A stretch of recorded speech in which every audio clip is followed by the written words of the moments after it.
Ni muda mrefu sana tujakutana na hatujapiga story, haujasikia ma story mengi kutoka kwangu. Sasa mimi ni mtu wa story zaidi, lakini kutokana na ubizo hapa na pale mambo yamekuwa mengi yameingiliana. Kuna rafiki yangu mmoja hivi, kuna siku moja nikaa naye kama masaa mawili tunapiga story tu, unajua tunabadilishana mawazo na nini. Akawa amenipa kisa kimoja cha rafiki yake. Yaani yeye ni rafiki yangu lakini akawa amenipa kisa cha rafiki yake. Huyo rafiki yake ni mtu ambaye wanafanya naye kazi. Jamaa ni mtu wa vitu vingi pia, ni mwajiriwa lakini pia ni mjasiriamali. Kwa hiyo tulikuwa tukikutana kwenye ujasiriamali as a friend mimi na yeye, lakini akiwa kule ni rafiki wa watu wengine. So ile siku tumekaa hapa napiga story, akaniambia mwanangu, unajua mimi wanawake siwaelewi. Nikamwambia mwanangu, kwa nini? Wewe umeoa? Nimeoa, lakini unajua kuna vitu vinanichanganya. Niambie. Mwanangu ananiambia mimi na mshikaji wangu nafanya naye kazi. Unaelewa Lakini hapa ninavyokuambia ameachana na mke wake. Sababu haieleweki. Nikamwambia mniambie. So jamaa ni mtu ambaye mara nyingi alikuwa yupo kazini, na akitoka kazini anakuja kwenye mishemishe zake zingine ambazo tunakutana hata na mimi pia. So ni mshikaji ambaye alikuwa anamjali na kumpenda sana mke wake. Mke wake naye anafanya kazi, ameajiriwa, analipwa mshahara wake 900,000, 800,000. Ushaelewa, na hapo ameshakatwa kila kitu. Lakini jamaa kwa kupambana kwa mwezi lazima amwachie pocket money 1,000,000 mke wake. Haijalishi imeisha au haijaisha, lazima apate hela yake kama kawaida. So kitu kilichotokea ni hiki. Jamaa pamoja na kumjali sana mke wake, lakini mke wake bado akawa yani haridhiki na vile vitu ambavyo mume wake anampatia. Naweza nikasema hivyo kwa sababu jamaa alianza kuona mabadiliko ya ndani. Akasema mbona kama sielewi? Unajua tulianza vizuri, tukanaishi vizuri, alafu sasa hivi tu from nowhere kuna vitu ambavyo kama sivielewi. Lakini hakuweza kumwambia mke wake. Akanamwambia jamaa kwamba mimi mke wangu simuelewi. Na akasema ngoja tuanze kufanya uchunguzi kimya tuone tunafanyaje. Kwa hiyo kuna siku wako nyumbani, unajua bwana za mwezi ni 40. Kuna siku wako home na nini,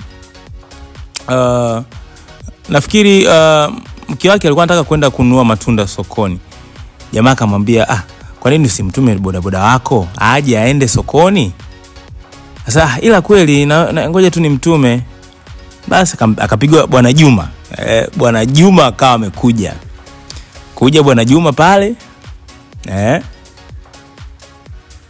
Kwanza getini tuko, unajua furugu za bodaboda, unajua bodaboda fulani hivi ambao sijui ni wahitaji. Mimi sijai kupatana na wale bodaboda. Muziki, singeli, kelele inaumiza masikio, alafu mevaa kikaptura tu, visendo vinaning'inia, ndo wale aina ile pale na vidred kichwani na nini. Kafika nje ya geti kule, akawa amezima radio yake, katulia. Jamaa akawa anaongea, bwana yule ndo dereva wako? Akasema yeye ndo yule. Ni kweli ndo yeye. Sawa. Akaambia bwana hebu ingia ndani. Mshikaji kaingia ndani, anataka kukaa kwenye sofa. Jamaa akamwambia kaa chini. Sasa jamaa mke wake akawa kama anasema kwa nini unamwambia akae chini, na akasema hapana, na maana yangu tu wewe kaa chini hapo. Jinsi alivyo hivyo muonekano wake, anakaaje kwenye viti vyangu bwana. Sasa okay sawa, wewe ndo dereva wa mke wangu bwana nilikuwa nataka ukanunue matunda, lakini nafikiri nitaenda tu mwenyewe. Maana nilikuwa najisikia uvivu, nitamsaidia tu mke wangu. Basi poa, ngoja nikusindikize. Wakatoka nje. Fika pale kama bwana sikiliza, wewe ndo dereva mke wangu. Nigie namba yako alafu nitakupigia simu na mimi uje unifanyaje unifuate. Jamaa akatoa namba. Basi mshikaji akarudi zake ndani, kaendelea na mishe zake. Siku kampigia simu yule mshikaji, bwana njoo sehemu fulani nataka uje unichukue. Kama kawaida akaja. Alipofika pale akamkalisha chini. Sasa bwana wewe niambie. Leo nataka uniambie ukweli kinaga ubaga. Yani niambie ukweli kabisa. Mke wangu ruti zake zote kuanzia anavyokupigia simu mpaka unamrudisha, unampeleka wapi? Unampeleka sehemu gani? Kwa nani? Na wanaenda kufanya nini? kwa sababu kuna vitu sivielewi, na ukinidanganya jamaa kuona vile ikabidi aanze sasa kuzungumza, bwana mimi ni kweli mke wako, mimi ndo dereva wake muda mrefu, waga nambeba na mzungusha huku na mpeleka kule, nafanya hivi nafanya vile. Haya, huko ambako unakomzunguka shaga sana, namba za huyo mtu unazo? Akasema ndio ninazo, mara nyingine yeye ndo ananipigiaga simu. Akasema okay sawa, naomba namba zake. Akampa namba zake, mshikaji akamteka, akamfungia chumbani huko karibia siku 3 nzima. Jamaa kila akipigiwa simu kanyang'anywa, haonekani. Mwamba akampigia simu jamaa, bwana ana shida nao, kuna mzigo nimeagizwa nataka nikuletee.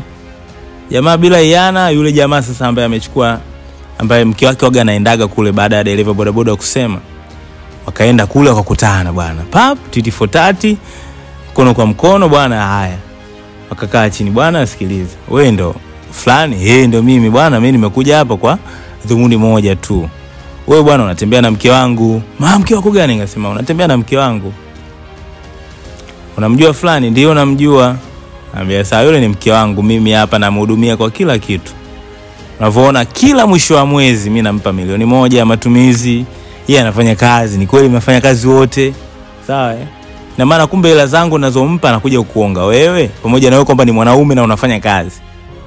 Maana mke wangu haendi saluni, nywele ananyoa. Unajua ni wanawake nataka niseme wale wanaonyoa, lakini nafikiri naweza watu wakanichukua vibaya, wakanikoti vibaya. Sitaki kuzungumza hicho kitu, lakini ni mwanamke ambaye huwa haendi saluni, ananyoa afro, haendi kupaka makeup. Ni mtu ambaye yani yeye akioga akipaka mafuta imetoka, kichana nywele zake imetoka. Ushanielewa? Kumbe hela anazopewa zile pocket money 1 milioni, yeye naye anaenda kumuonga mshikaji wake mwingine. Jamaa akasema bwana sasa sikiliza, mimi ninachotaka ni ushahidi. Nige simu yako, toa password. Wakatoa, kaanza kukagua. Sasa bwana wamekutana na mizigo. Hivi unanielewa? Yule mwanamke kwa mumewe ni yuko mpole sana. Yaani unajua ni mnyenyekevu, lakini kumbe anacheza michezo yote ambayo unaisikia na kuijua nje ya yule kwa yule jamaa ambaye amemkamata. So jamaa kaangalia akasema sasa hii ikachukua ile simu, akavichukua vile vitu, kavikopi kwenye laptop, kavificha, yani ili hata kama simu ikupotea ushahidi uwepo. Jamaa akamfanya vya kumfanya, yani in short hawakumfanya kitu kizuri, yani hawajamuacha aende salama, walilipiza kwa sababu kitendo ambacho walichofanyiwa mke wake, yani walichomfanyia mshikaji kwa mke wake ni kikubwa ambacho sidhani kama kuna mtu angeweza kuvumilia, kwa sababu unajua nasema michezo michafu yote ambayo unaijua wewe, iwe mbele, nyuma, katikati, pembeni, kushoto, kulia, kote. Alafu anajiachia kinoma yani. Yaani kinachomuuma jamaa kwamba akiwa anaomba haki yake ya kupewa night, bwana mimi nimechoka sio nini, yani alikuwa hazingatiwi vizuri yani. Na sio kwamba ni mtu ambaye lele mama, it was nothing, hapana. Alikuwa ni mmoja kati ya watu shababi kweli unajua. Ushanielewa? Na maisha sio maisha mabaya, ilikuwa ni maisha mazuri tu. Kwa hiyo ikapelekea jamaa kaiteka simu, kamfungia yule mshikaji, wakafanya vya kufanya kule ndani ya siku 2-3. Jamaa ampigie simu demu na nini.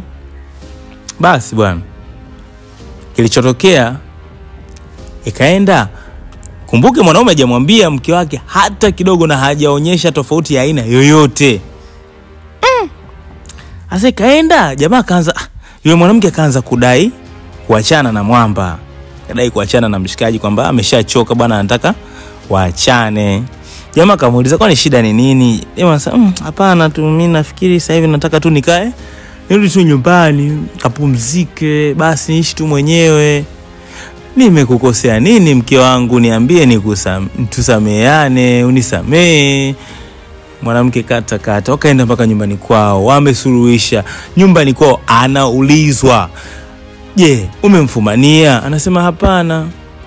Umekuta kondom kwenye suruali yake? Hapana. Umekuta message? Hapana. Shida ni nini? Basi tu nimejisikia kunini. Kumbe kilichotokea ni kwamba yule jamaa ambaye alikuwa ametekwa na kufanywa vitu vile, atakuwa alimpigia simu Alimpigia simu na kumwambia bwana sikiliza, mimi nimetekwa na simu yangu nimenyang'anywa. Kuanzia sasa fanya unaloweza kufanya. Kwa sababu wamenifanyia vitu na wamenirekodi. Fanya unaloweza kufanya. Ondoka kwa huyo mwanaume, atakuja kukuua. Sidhani kama anakufikiria vitu vizuri. Bwana demu akarudi nyumbani. Pap. Na story kama imeishia hapo kwa part 1. Najua nataka kusikia part 2 ilikuwaje. Nisubiria hapa basi.